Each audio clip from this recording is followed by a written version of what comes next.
Dear students, good evening. आज हम करेंगे चैप्टर नंबर 14 का lecture number 3 regrouping of terms के बारे में। मैं आपको इस लेक्चर में बताऊंगा।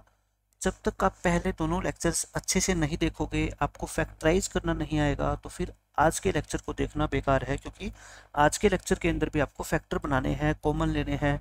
तो वो मैंने आपको सिखाया है पूरा डिटेल के अंदर पहले दो लेक्चर में, फर्स्ट और सेकंड लेक्चर के अंदर। ठीक है, तो पहले आप फर्स्ट और सेकंड लेक्चर पूरा देखो, उसके बाद आपको इस लेक्चर में कोई किसी तरह की परेशानी नहीं आएगी। सिर्फ 10% चीज़ें नहीं है, बाकी 90% आपका बिल्कुल पीछे वाला कंसेप्ट काम आएगा। पहले मैं आपको इसका मतलब बताता हूँ। रीग्रुपिंग, देखो रीग्रुपिंग के नाम से क्लियर है, ये इंग्लिश का वर्ड है। ग्रुप बनाना क्या होता है? देखो, ग्रुप बनाने का मतलब होता है कि टर्म्स अलग अलग बिखरी हुई है, उनको एक साथ लेके आना। ठीक है, रीग्रुपिंग का मतलब होता है दोबारा से ग्रुप बनाना। रीग्रुपिंग का मतलब क्या होता है? दोबारा से उनका ग्रुप बनाना। इसका मतलब मान लो, आप ध्यान कर लो, इसके अंदर जो आपका फैक्टराइजेशन का क्वेश्चन आएगा ना, वो उसमें 4 टर्म्स होगी। कितनी टर्म्स होगी? 4 टर्म। क्योंकि आपको मैं पहले ही डिफरेंस बता रहा हूँ कि किस तरह के क्वेश्चन पेपर में आगे आपके फैक्टराइज करने, तो आप उसको सोल्व कैसे करोगे। एक स्पेशल टाइप का क्वेश्चन होगा जिसमें आपको क्या गिवन होगी? 4 टर्म गिवन होगी, और पेपर में आपसे कहा जाएगा कि इसको फैक्टराइज करो। जैसे पेपर के अंदर ये क्वेश्चन आएगा आपका फैक्टराइज, ऐसे आएगा क्वेश्चन आपका कि एक्स स्क्वायर और प्लस में आपका आ जाए मान लो 4xz, और प्लस में 2xy, और प्लस में 8yz। पेपर में ये क्वेश्चन आएगा कि इसको है ना फैक्टराइज करो। फैक्टराइज का मतलब देखो ये होता है कि ये जैसे 4 टर्म है, आपको ना इस तरह से 2 ब्रैकेट लगानी है। इस ब्रैकेट के अंदर ऐसा आएगा कुछ, मान लो आपका आ गया x प्लस में 2y, और यहाँ पे मान लो आपका आ गया x प्लस में 4z। ठीक है, जरूर नहीं यही है, मैं सिर्फ एक आपको एग्जांपल देके बता रहा हूँ कि इस चीज को हम ये लिख सकते हैं। तो बस यही इसकी फैक्टराइजेशन है, मतलब कि इस टर्म की और इस टर्म की मल्टीप्लीकेशन के रूप में आपको लिखना है। ठीक है, और मैंने आपको 9th चैप्टर में इतनी सारी डिटेल के अंदर मल्टीप्लाई करनी सिखाई है। आप इन दोनों की देखो मल्टीप्लाई कर लो, दोबारा दोबारा मल्टीप्लाई करोगे ना, तो यही आएगा, ऊपर वाली एक्सप्रेशन आएगी। लेकिन अब मेन मुद्दा है कि इस चीज को ये लिखा कैसे हमने। ठीक है, अब मेन प्रॉब्लम तो यही है। पहले मैं आपको कुछ एग्जांपल देके सिखाता हूँ, फिर उसके बाद हम सीखेंगे कि हम कैसे लिखेंगे। जैसे मान लो मैं मल्टीप्लाई करना आपको पहले सिखाता हूँ, x प्लस ए इंटू एक्स प्लस बी। मैं 9th चैप्टर में आपको पूरी डिटेल के अंदर ये सब चीजें बता चुका हूँ, लेकिन फिर भी मैं आपको रिवाइज करा रहा हूँ। आप बताओ, इन दोनों की मल्टीप्लाई मैंने आपको कैसे बताई थी? एक पोलिनोमियल की दूसरे पोलिनोमियल से मल्टीप्लाई कैसे करते हैं? पहले इस x की मल्टीप्लाई करेंगे किससे? इस पूरी ब्रैकेट से, है ना, x प्लस बी से। फिर बीच में साइन प्लस, तो प्लस कर दो। फिर इस a की मल्टीप्लाई करेंगे किससे? इस पूरी ब्रैकेट से। ठीक है, कर दो। अब कैसे मल्टीप्लाई करते हैं बताओ? x की मल्टीप्लाई x से करोगे तो कितना आएगा? X square. x की मल्टीप्लाई b से करोगे तो क्या आएगा? bx। फिर a की मल्टीप्लाई x से करोगे तो क्या आएगा? ax। और a की मल्टीप्लाई b से करोगे तो क्या आएगा? आपका ab। और ये इस क्वेश्चन का आपका आंसर होता है। ठीक है, मैं क्या कह रहा हूँ आपको, अगर आपको 9th चैप्टर के क्वेश्चन के हिसाब से मैं पूछूं, इन दोनों की मल्टीप्लीकेशन करो, प्रोडक्ट करो। ठीक है, तो ये आती है।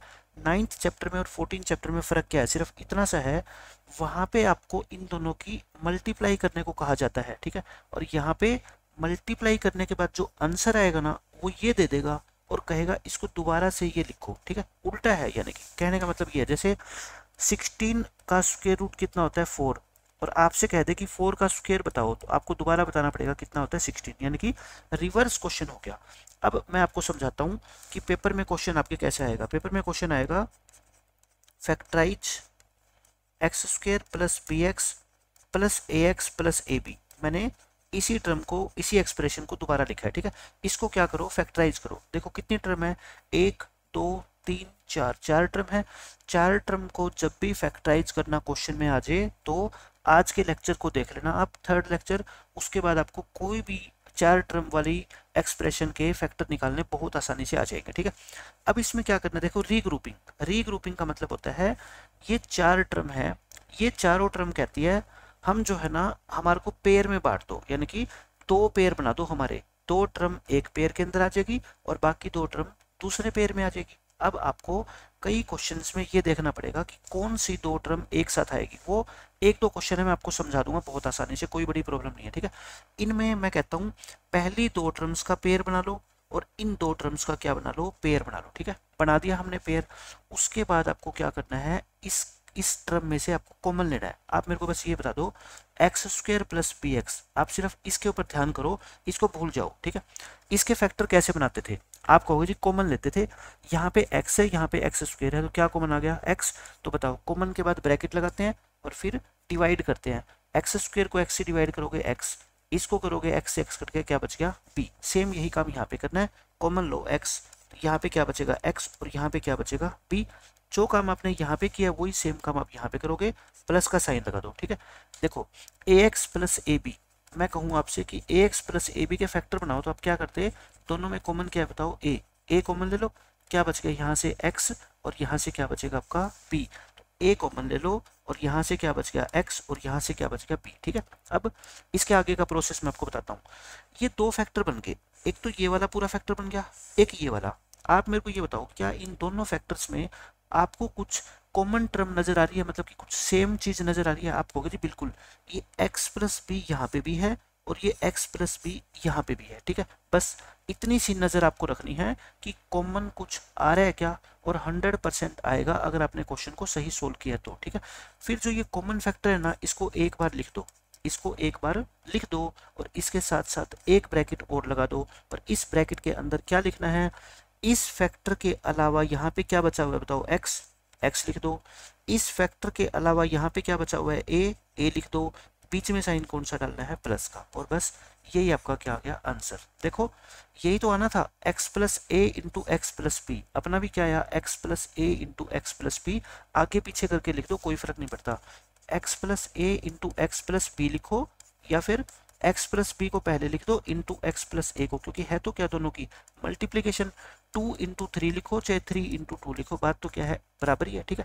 तो इस तरीके से आपको क्या करना है, दो दो टर्म का ग्रुप बनाना है, और ग्रुप बनाने के बाद आपका जो है ना ये फैक्टर आ जाएंगे दो इसके, ठीक है। मैं और सिखाता हूँ आपको, मैं 3-4 एग्जांपल लगातार आपको देके सिखाऊंगा ताकि अच्छे से आपके दिमाग में बैठ जाए कि ग्रुप कैसे बनाते हैं। सेकंड एग्जांपल देखो, मान लो आपको ग्रुप बनाना आ जाए, मैं टर्म लिखता हूँ, एक एक्सप्रेशन लिख रहा हूँ, एक्स स्क्वायर प्लस में 4xz प्लस में 2xy और प्लस में 8yz, ठीक है। और आपसे कहेगा कि इसको क्या करो, फैक्टराइज करो। क्वेश्चन ये आएगा पेपर में, फैक्टराइज दिस वन। तो आप कैसे करोगे, देखो दो दो टर्म का ग्रुप बनाना है। आपको जो कुछ भी समझ ना आए ना, आप पहली दो टर्म का ग्रुप बना लो और अगली दो टर्म का क्या बना लो, आपका ग्रुप बना लो, ठीक है। अब ग्रुप तो बना लिया आपने, ग्रुप 1 और ग्रुप 2, ये पेपर में नहीं लिखना, ये सिर्फ मैं आपको समझाने के लिए लिख रहा हूँ। यहाँ पे ग्रुप 1 है और ये क्या है, ग्रुप 2 है, और एक ग्रुप में कितनी टर्म होती है, दो दो, और ये भी दो, ठीक है। अब ग्रुप 1 के अलग से फैक्टर बनाओ, ग्रुप 2 के अलग से फैक्टर बनाओ। देखो मैं रफ काम करके दिखा रहा हूँ आपको सारा।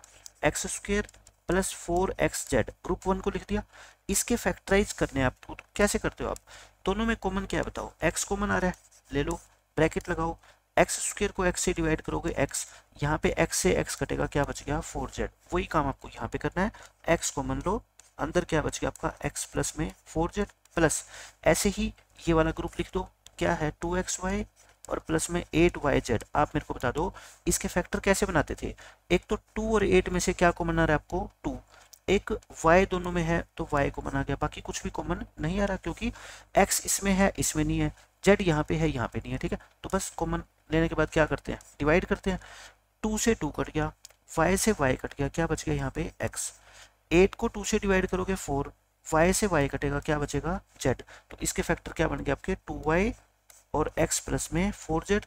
इसके बाद मैंने क्या बताया था, ये देखो क्या दोनों में कोई कॉमन फैक्टर है, आप कहोगे जी बिल्कुल दिख रहा है मेरे को, ये x प्लस 4z यहाँ पे भी है और यहाँ पे भी है, पक्का 100% ये कॉमन फैक्टर आए ही आएगा, ठीक है। नहीं आया तो इसका मतलब आपने ग्रुप गलत बनाया है। तो बताओ इस कॉमन फैक्टर को लिख दो, मेरी बात ध्यान से सुनो, ये जो कॉमन फैक्टर है ना इसको लिख दो, लिखने के बाद एक ब्रैकेट और लगा दो इसके मल्टीप्लाई में, यहाँ कॉमन फैक्टर के अलावा क्या बच गया x, बीच में साइन प्लस, यहाँ क्या बच गया 2y, और बस यही इस क्वेश्चन का क्या है आपका आंसर है, ठीक है, खत्म।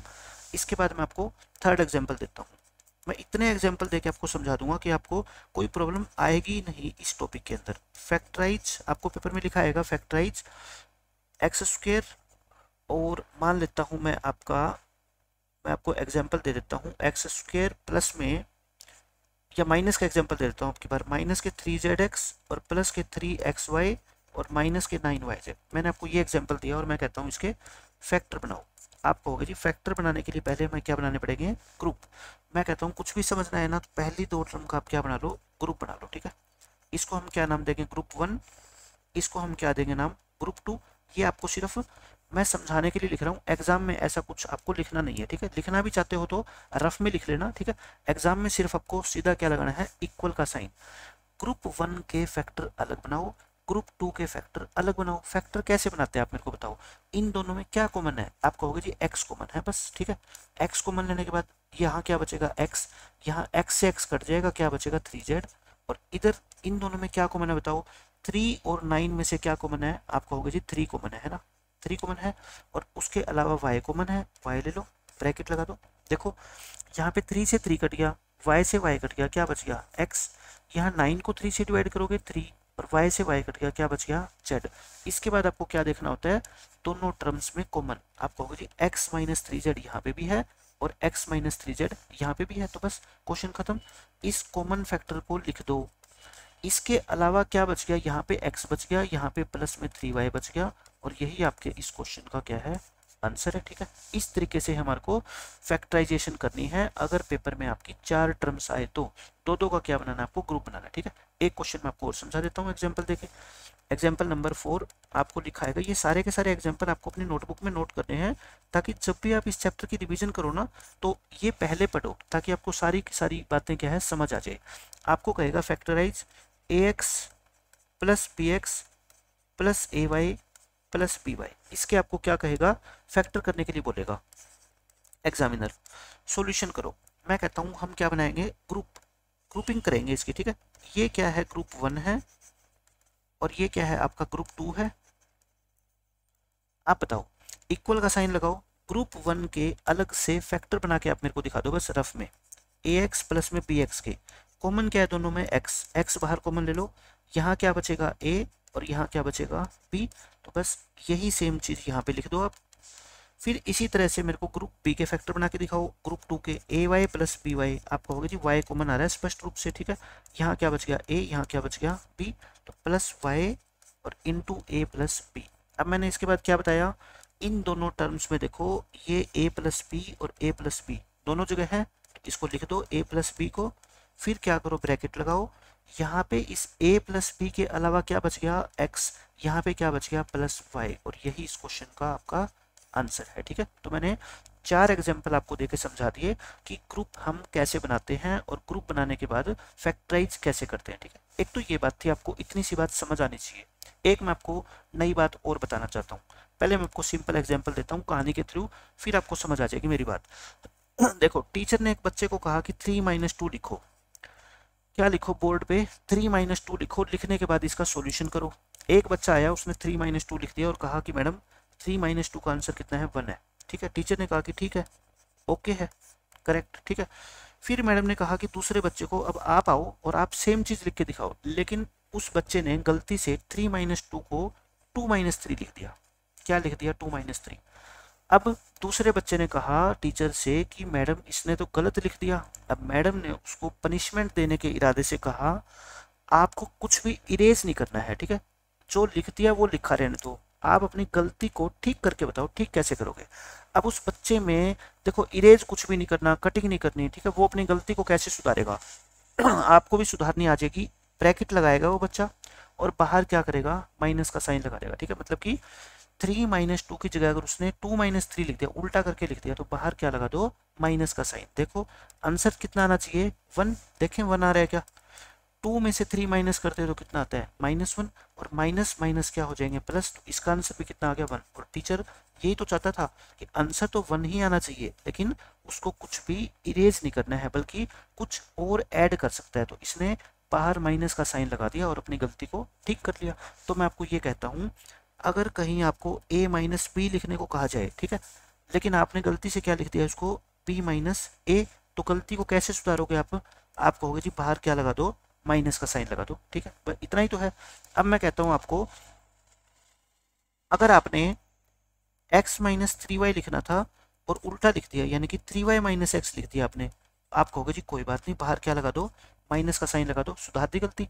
फिर आपको 3x - 4z लिखना था और लिख दिया आपने कितना। देखो अब मैं आपको एक बात बताता हूँ, इसको आप 3x माइनस 4z में क्या है, 3x के आगे प्लस का साइन है और 4z के आगे क्या है माइनस, आपने साइन उलट दिए, ठीक है।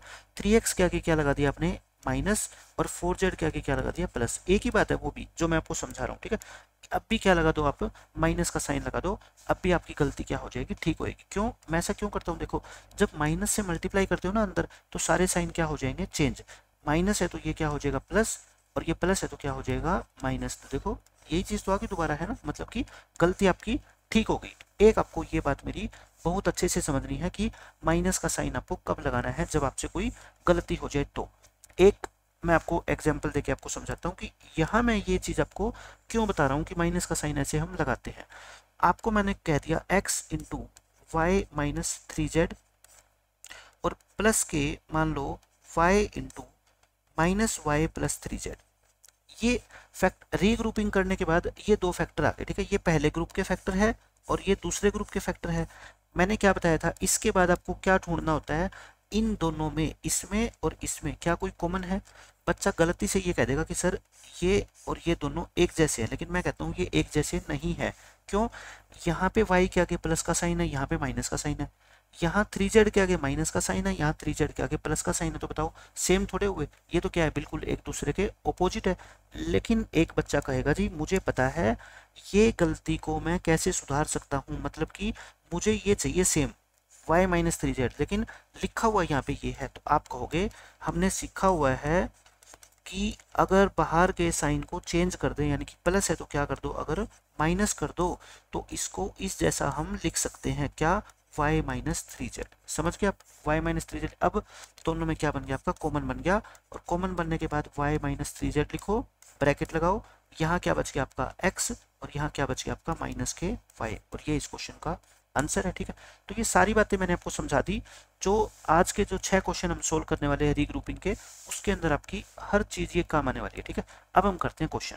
देखो आपकी टेक्स्ट बुक के अंदर एक्सरसाइज 9.1 है, 9.1 का थर्ड क्वेश्चन है। पहले दो क्वेश्चन मैं आपको समझा चुका हूँ, थर्ड क्वेश्चन में ये रीग्रुपिंग का कॉन्सेप्ट यूज होगा, इसलिए मैंने आपको ये अलग से समझाया, ठीक है। फर्स्ट पार्ट हम करते हैं, मैं सारे के सारे क्वेश्चन आपको करवाऊंगा। X square plus X Y, मैं इसको इरेज कर देता हूँ। एक्स स्क्वायर प्लस में क्या था आपका, देखो एक्स वाई और प्लस में 8x और प्लस में 8y, कहता है फैक्टराइज करो। लिखा यही आएगा पूरे चैप्टर के अंदर, क्या करो, फैक्टराइज करो।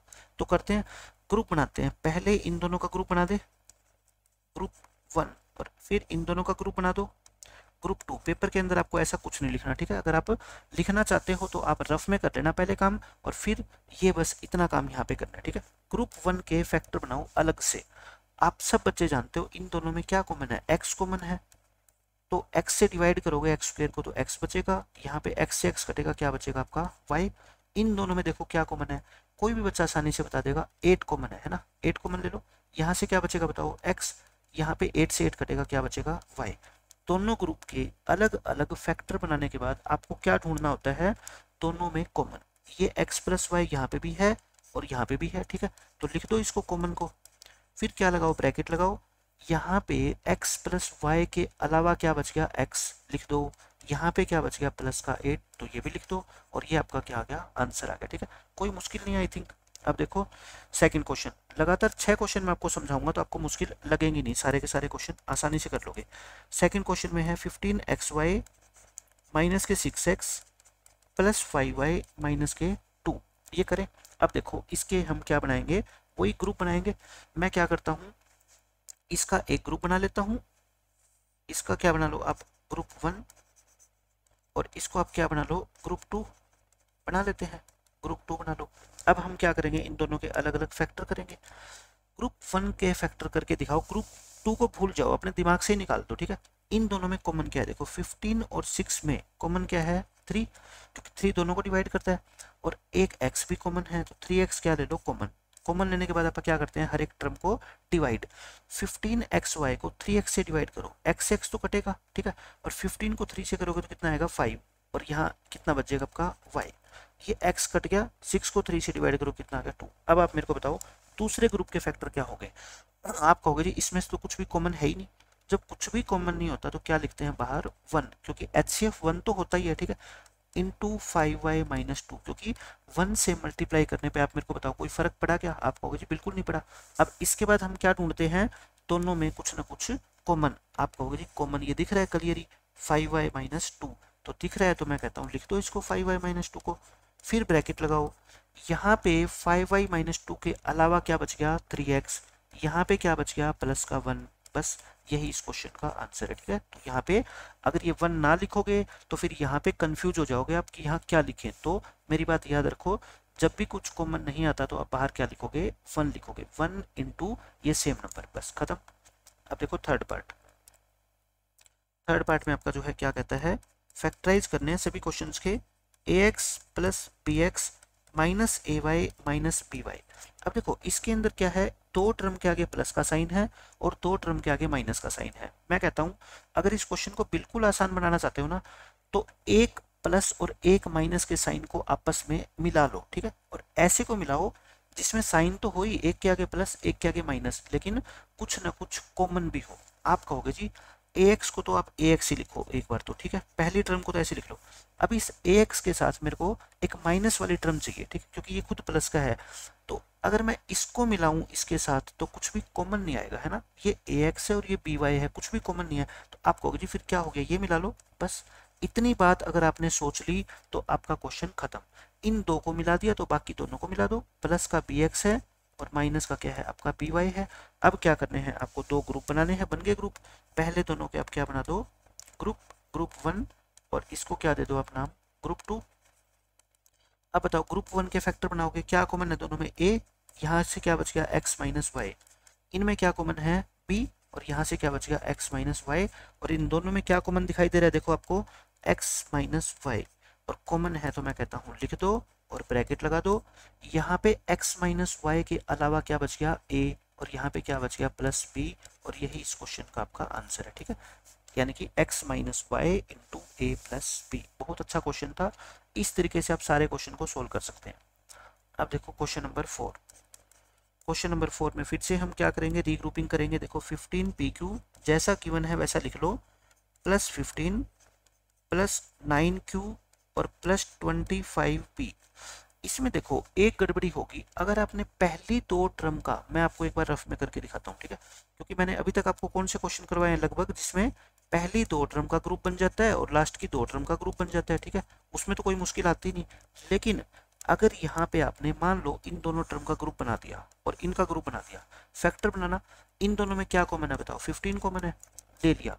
यहाँ से क्या बचेगा PQ, और 15 को 15 से डिवाइड करोगे क्या बचेगा 1। यहाँ से क्या कॉमन है देखो, कुछ भी कॉमन नहीं है भाई, ना तो 9 और 25 में कुछ कॉमन होता है, ना P और Q में होता, तो 1 कॉमन लेके आप ऐसे कैसे लिखना पड़ेगा, है ना, लिखना पड़ेगा। लेकिन उसके बाद हमें ढूंढना होता है इसमें और इसमें कोई सेम फैक्टर, वो तो है ही नहीं, तो फिर यानी कि हम आगे बढ़ ही नहीं पाएंगे।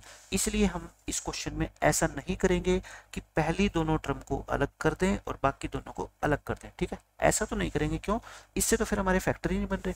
फिर मैं कहता हूँ फिर क्या करें, फिर आप ये करो कि इसका फर्स्ट टर्म का और थर्ड टर्म का ग्रुप बना दो और सेकंड और फोर्थ का बना दो। ठीक है भाई, दो तीन ही क्वेश्चन है देखो आपके एग्जाम के अंदर और यही पूछे जाने हैं, तो आप बार बार प्रैक्टिस करोगे तो आपको क्या है पता लग जाएगा। ठीक है, तो पहली और तीसरी टर्म को, क्योंकि चारों टर्म के बीच में प्लस का साइन है, तो कहीं किसी को लिख दो, ठीक है, कोई फर्क नहीं पड़ता, इन दोनों को बना दो।